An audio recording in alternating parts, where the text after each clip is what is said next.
Kaixo, gaur sagar bizkotxo bat egingo dugu.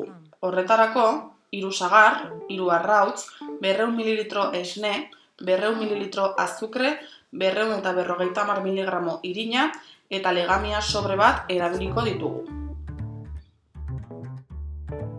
Lehenik eta behin, 2 sagar zuritu eta moztuko ditugu.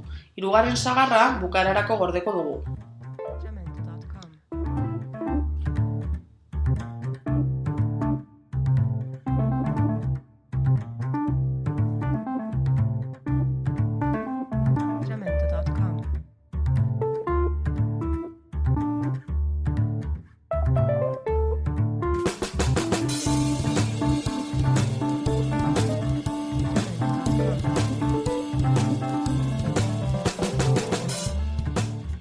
Ontzi batean, 3 arrautzak, esnea eta sagarra nahastuko ditugu.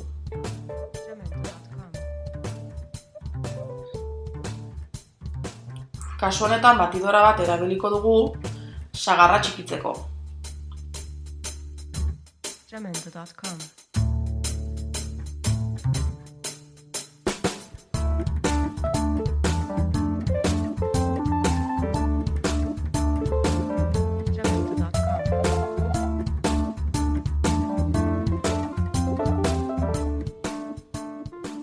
Orain, azukrea, irina eta legamia gehituko ditugu.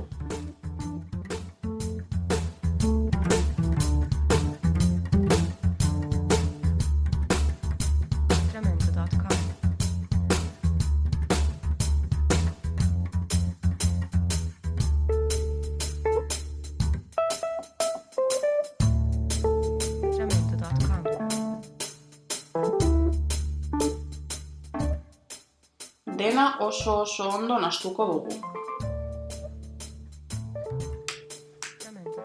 Orain, moldea gurinarekin bustita dugula, bizkotxoaren preparatua botako dugu.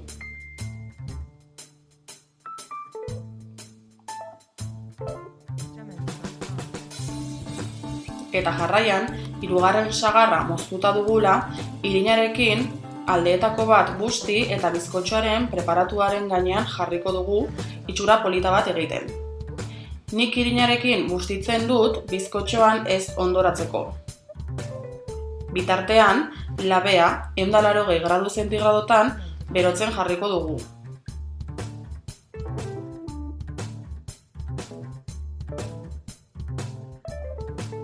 Azkenik, labean sartu eta 41 minutu inguru 180 gradu zentigradotan utziko dugu.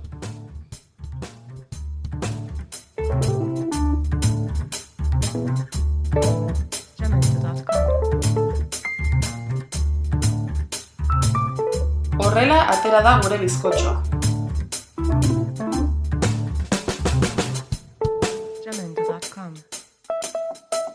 On egin!